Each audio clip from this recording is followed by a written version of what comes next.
क्या हाल है भाई। देसी सिंगापुर 'ਚ ਤੁਹਾਡਾ ਸਵਾਗਤ ਹੈ ਚੈਨਲ 'ਚ। ਤੇ ਜਿਵੇਂ ਮੈਂ ਤੁਹਾਨੂੰ ਪਿਛਲੇ ਵਲੌਗ 'ਚ ਦੱਸਿਆ ਸੀ ਕਿ ਅਗਲੇ ਵਲੌਗ 'ਚ ਤੁਹਾਨੂੰ ਸਿੰਗਾਪੁਰ ਆਉਣਾ ਚਾਹੀਦਾ ਨਹੀਂ ਆਉਣਾ ਚਾਹੀਦਾ ਇਹ ਦੱਸਾਂਗੇ, ਤੇ ਹੋਰ ਵੀ ਕਈ ਇੰਪੋਰਟੈਂਟ ਜਾਣਕਾਰੀ ਦੇਵਾਂਗੇ ਜੋ ਸਟੂਡੈਂਟ ਨੂੰ ਬਹੁਤ ਮਤਲਬ ਅੰਦਰੋਂ ਹੁੰਦੀ ਹੈ ਕਿ ਬਈ ਆਪਾਂ ਇਹ ਜਾਣੀਏ ਕਿਸੇ ਕੰਟਰੀ ਜਾ ਰਹੇ ਹਾਂ। ਤੇ ਇਸ ਚੈਨਲ 'ਚ ਤੁਹਾਨੂੰ ਸਭ ਕੁਝ ਰੀਅਲ ਮਿਲੂਗਾ, ਜੋ ਸੱਚਾਈ ਹੈ ਉਹੀ ਮਿਲੂਗਾ, ਕੋਈ ਝੂਠ ਨਹੀਂ, ਕੋਈ ਗਲਤ ਗੱਲ ਨਹੀਂ, ਜੋ ਸਭ ਕਰੈਕਟ ਹੈ ਸਿਰਫ ਉਹੀ ਦੱਸਾਂਗੇ। ਤੇ ਜੇ ਕਿਸੇ ਨੂੰ ਮਤਲਬ ਕੋਈ ਸ਼ੱਕ ਹੈ ਤਾਂ ਮਤਲਬ ਉਹ ਮੈਨੂੰ ਕਮੈਂਟ ਕਰ ਸਕਦਾ ਜੀ ਵੀਡੀਓ 'ਚ, ਤੇ ਆਪਾਂ ਉਹਨੂੰ ਡਾਇਰੈਕਟ ਸਾਰੇ ਇਨਫੋਰਮੇਸ਼ਨ ਆਪਾਂ ਕਾਲ ਤੇ ਵੀ ਦੱਸ ਸਕਦੇ ਹਾਂ, WhatsApp ਤੇ ਵੀ ਦੱਸ ਸਕਦੇ ਹਾਂ। ਤੇ ਹੁਣ ਆਪਣੇ ਨਾਲ ਦੋ ਭਰਾ ਨੇ ਤੇ ਇਹਨਾਂ ਨਾਲ ਆਪਾਂ ਇਹਨਾਂ ਦਾ ਐਕਸਪੀਰੀਅੰਸ ਸ਼ੇਅਰ ਕਰਾਂਗੇ ਆਪਾਂ ਵੀਡੀਓ 'ਚ, ਤੇ ਹੋਰ ਵੀ ਕਈ ਜੋ ਇਹਨਾਂ ਦੇ ਅੰਦਰ ਦਾ ਸਿੰਗਾਪੁਰ ਦਾ ਐਕਸਪੀਰੀਅੰਸ ਸਾਰਾ ਕੁਝ ਜੋ ਇਹਨਾਂ ਦੇ ਨਾਲ ਹੋਇਆ ਸਿੰਗਾਪੁਰ 'ਚ ਉਹ ਆਪਾਂ ਪਤਾ ਕਰਦੇ ਹਾਂ। ਤੇ ਹਾਂਜੀ ਬਾਈ, ਕੀ ਹਾਲ ਆ? ਵਧੀਆ ਵਧੀਆ ਭਾਈ। ਸੋ ਆਪਾਂ ਸਟਾਰਟਿੰਗ ਕਰਦੇ ਹਾਂ ਵਿਕਾਸ ਬਾਈ ਤੋਂ। ਤੇ ਕਿੱਦਾਂ ਲੱਗਿਆ ਬਾਈ ਤੁਹਾਨੂੰ ਸਿੰਗਾਪੁਰ? ਵਧੀਆ ਕੰਟਰੀ है यार, सिंगापुर तो टूरिस्ट कंट्री है। और स्टूडेंट लाइफ कितना लगी थे? स्टूडेंट लाइफ भी बढ़िया ही है, पाथवे के लिए भी बढ़िया है, और जो बंदा यहाँ पे रह सकता है उनके लिए भी बढ़िया ही है। और जो भी है जो बंदा यहाँ पे सर्वाइवल कर सकता है वो बंदा कर सकता है, यहाँ पे सिंगापुर में रह सकता है, कोई दिक्कत सो काम कैसा मिल रहा है आपको? अभी काम कर रहे हैं आप? कितने टाइम से काम कर रहे हैं? मैं तो मेरे को 7 महीने हो गया आगे सिंगापुर आए हुए, तो मैं 5 महीने से एक जगह काम कर रहा हूँ बार के अंदर। बढ़िया काम है मेरा। और सैलरी वगैरह टाइम टू टाइम सब मिल रहा है? और हाँ, मेरी मंथली सैलरी आती है। जो बंदा मेरे विश्वास के हिसाब से तो मंथली सैलरी आ रही है मेरी। कई बंदों के पैसे मर भी जाते हैं, पर मेरी 5 महीने से आ रही है सही। सो आपका पे रेट कितना है यहाँ पे सिंगापुर में? मेरा पे रेट तो थोड़ा ज़्यादा है, बाकी नॉर्मल मिनिमम तो 7 से स्टार्ट हो जाता है पर हावर। $7 पर हावर स्टार्ट हो जाता है, पर मेरी $9 है। और खाना भी उनका है मेरा दोपहर का और शाम का, तो ओवर टाइम करके बढ़िया बन जाता है, कोई दिक्कत नहीं। सो रूम वगैरह आपने कैसे ढूंढा था? रूम तो मैं जहाँ इंडिया से सिंगापुर आया तो मैंने ऐसे ही कांटेक्ट किया था इंस्टाग्राम से किसी लड़के से, तो उन्होंने मेरे को दिला दिया रूम। और वहाँ पे जो रूम पे लड़के थे उन्होंने मेरे को ये काम दिलाया। तो जो कांटेक्ट बनते हैं उनसे ही आगे काम चलता है सिंगापुर में, वैसे नहीं कि खुद नया बंदा आए तो उसका नहीं चलेगा काम। सो भाई, कोई भी नया बंदा सिंगापुर में आता है तो उसके लिए हम सब कुछ प्रोवाइड करवाएंगे, रूम वगैरह सब हेल्प करेंगे हम। जरूर। सो हमारे भाई भी हेल्प करेंगे। आप हमें कमेंट करें वीडियो में, इंस्टाग्राम पे जाके हमें कमेंट कर देना। कोई वीडियो कॉल भी कर सकता है अगर किसी को ज़्यादा जानकारी चाहिए, कोई न्यू कोई स्टूडेंट आ रहा है इंडिया से, तो वो हमें कमेंट करके बता दे भाई नीचे, तो हम ज़रूर उसका रिप्लाई देंगे और उससे बात करेंगे और उसको सही गाइड करेंगे। रूम भी प्रोवाइड करवाएंगे और आपको जी, एयरपोर्ट सब से ड्रॉप भी कर पिकअप भी कर सकते हैं हम। जी जी। हाँ, हमारा जरूर मोटिवेट ये नहीं कि पैसा कमाना, हमारा मोटिवेट यही है कि सिर्फ जो इंडिया से स्टूडेंट जो हमने प्रॉब्लम फेस की वो कोई और ना करे। जी जी, बस यही है कि बंदों को सच बताना है। कुछ लोग तो बहुत सारा ऐसे बता देते हैं कि काम नहीं है, ये नहीं, सब कुछ हो जाता है यार। सो मैंने आजकल इंडिया में बहुत खबर सुनी है कि सिंगापुर बेकार कंट्री है, यहाँ पे स्टूडेंट लाइफ बहुत हार्ड है और काम नहीं है।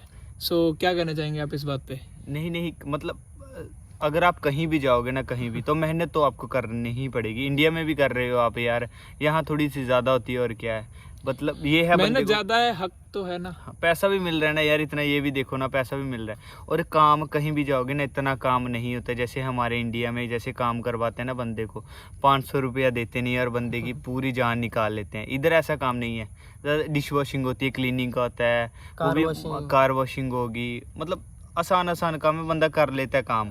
स्टार्टिंग में दिक्कत होती है और उसके बाद जो बंदा काम नहीं कर पाता वो इंडिया जाएगा, फिर ऐसे ही वो बोलेगा इंडिया सिंगापुर अच्छा नहीं है, वो है। मतलब जिन्होंने काम नहीं ना करना है वो मतलब 10 दिन में ही चले जाएंगे इधर से। वो कुछ ना कुछ बहाना मार देंगे, काम नहीं मिल रहा है, ये है वो है। जो साथ वाले जो मतलब आना चाहते हैं इधर, उनको भी डीमोटिवेट कर देते हैं। सो भाई, हमारा कहने का मतलब ये है कि आप सिंगापुर आते हैं तो अपना माइंड सेट करके आएँ कि भाई हम यहाँ पर काम करने जा रहे हैं और काम ही करेंगे, मेहनत करेंगे, माँ बाप का पैसा वेस्ट नहीं करेंगे, तो तभी आप आएँ। और हम इनसे पूछते हैं कि भाई इन्होंने कॉलेज का फर्स्ट डे कैसे एक्सपीरियंस किया, मेडिकल कैसे किया, क्योंकि सिंगापुर में जो अब हम यूरोप में या कनाडा ऑस्ट्रेलिया कहीं जाते हैं तो उसका मेडिकल इंडिया में ही होता है, उसका इंटरव्यू भी इंडिया में होता है, पर यहाँ पर आने के बाद होता है ये सब। सो वो हम पूछते हैं कि इनका इमिग्रेशन में क्या क्वेश्चन आंसर थे और कॉलेज कैसा था। सो भाई बताइए आप। तो इमिग्रेशन का सीन ये है, सिंगापुर में एंटर हो गए तो इमिग्रेशन में आपसे कुछ नहीं पूछते, बस यही पूछते हैं कि तुम रहोगे कहाँ पे, और वही है मेन, कहाँ रहोगे, और बस इतना ही मेन है और कुछ ज़्यादा मेन नहीं है। और नाम वगैरह पासपोर्ट वेरिफिकेशन करके उसको ज़्यादा कोई सीन नहीं है। और तुम्हारी जो मेन बैग होती है वो आपको एयरपोर्ट से निकलने के बाद वो मिल जाती है वहाँ पे, तो आपकी हेल्प भी कर देते हैं वहाँ पे लोग। और कॉलेज का सीन ये है कि जब आप नए आते हो तो कॉलेज के अंदर पहले दिन जाते हो तो वो आपको पहले बहुत मेडिकल कराने को ही बोलेंगे, और आपके जो कोरोना के जो 2 सर्टिफिकेट इंडिया से लेके आते हो तो उनके आधार पे यहाँ पे तीसरी डोज भी लगती है, तो वो भी मैंने यहाँ पे तो 3 काम करने पड़ते हैं यहाँ पे कॉलेज के अंदर आते ही। तो पहला उनको आपको वही लोकेशन दे देंगे, वहाँ जाओ मेडिकल, वो ऑटोमेटिक वहाँ से भेज देंगे। और आपकी मेडिकल की फ़ीस आई थिंक $70 होगी, तो पहला काम वही है। तो बाद में आपका एडमिशन स्टार्ट होगा, बाद में वो आपका साइन वगैरह करवाएंगे। और यहाँ पे कोरोना की जो तीसरी डोज है वो फ्री में लगती है, अगर कोई भाई पैसे दे के लगवाना चाहता है। कई बंदे बता देते हैं कि वहाँ पे $10 में लग रही है, $20 में लग रही है, वो कोई सीन नहीं है यहाँ पे। मैं आपको इंस्टाग्राम ID मेंशन कर दूँगा और नंबर मेंशन कर दूँगा, तो आप ज़रूर पूछ लें कि कहाँ फ्री में लगती है, वो हम बता देंगे सारा कुछ। वो फ्री में ही लगती है, यहाँ पे कोई पैसा नहीं लगता। तो ये सीन है कॉलेज का। और कॉलेज का जाने का सीन क्या है तो वो भाई बताएंगे कॉलेज कैसे जाना पड़ता है और क्या सीन है। जैसे कि नया नया बंदा आता है, उसको लोकेशन सर्च करने में और MRT में दिक्कत होती है, तो वो कैसे समझे बंदा? स्टार्टिंग में तो यही होता है, स्टार्टिंग में किसी को भी समझ नहीं आता है। जब आप मतलब ये नहीं करना कि आप आए और रूम में ही बैठे रहोगे, उससे मतलब काम नहीं चलेगा। आपको जाना पड़ेगा 2-3 दिन ऐसे ही फालतू में, मतलब इधर उधर घूमोगे, फिर आपको पता चल जाएगा। और रही इमिग्रेशन की बात, तो इमिग्रेशन इतनी ज़्यादा टफ नहीं होती यहाँ पे। सिर्फ अपने इंडिया से पूछते आते हुए, मतलब थोड़ा बहुत ही पूछेंगे, वो भी ज़्यादा नहीं पूछते। और जैसे इधर आओगे, इधर तो कुछ भी नहीं पूछते। फिर आप रूम का भी एडजस्टमेंट हो जाता है। अगर किसी को भी पूछोगे, वो लड़कों के बहुत सारे मतलब इधर इंडिया के लड़कों ने अपने वो रूम खोले हैं, वही दिलवा देते हैं।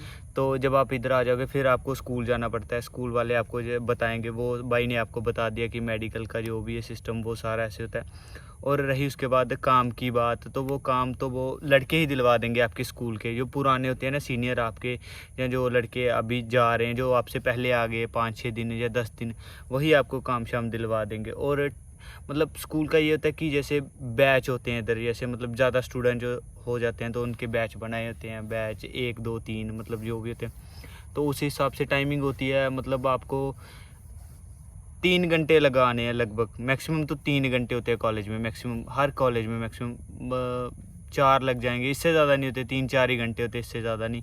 और काम की भी एडजस्टमेंट हो जाती है। स्टार्टिंग में थोड़ी दिक्कत आती है, उसके बाद ज़्यादा कोई प्रॉब्लम नहीं है। और वो बताओ, जो कॉलेज के अंदर पेपर होते हैं, क्या होता है यहाँ पे? पेपर तो कुछ भी नहीं, इतने ज़्यादा वो नहीं, पेपर से भी कुछ कोई वो चक्कर नहीं है। मतलब अगर आपको डिप्लोमे की ज़रूरत है, सच में आपको डिप्लोमे की ज़रूरत है, तब आपको पढ़ना चाहिए, तब आपको स्टडी करनी चाहिए। अगर आप इस हिसाब से आ रहे हो इधर कि पैसा कमाना है, या वो पाथवे या वो सिस्टम है, तब तो आपको कोई भी टेंशन नहीं करनी स्कूल की कि मैं पढ़ूँ या ना पढ़ूँ, मेरा एग्ज़ाम कैसा जाएगा, मैं फ़ेल हो जाऊँगा, मैं ऐसा। आप फेल हुए थे, पास हुए थे? आप फेल हुए थे, पास हुए मैं थे? तो फेल ही था। हम तो इधर पैसा कमाने के, ये हमारा फेल हुआ था, हाँ, मैं पास हो गया। हमारा ये कोई चक्कर नहीं है कि मैं पास हो मतलब गया भाई, सही नोट कर लेना। पास हो गए। मैं पास हो गया। हाँ, सभी पास हो जाते हैं जो भी इधर आता है ना इंडिया से, आपको पता तो है। सो गाइज, आपने देखा इनका एक्सपीरियंस और कॉलेज और इमिग्रेशन का। और जैसे भी आपको और भी कोई इन्फॉर्मेशन चाहिए हो तो आप हमें कमेंट में बता देना। सो बाकी हम अगली वीडियो में बताते हैं, हम सब आपको अगला व्लॉग आएगा।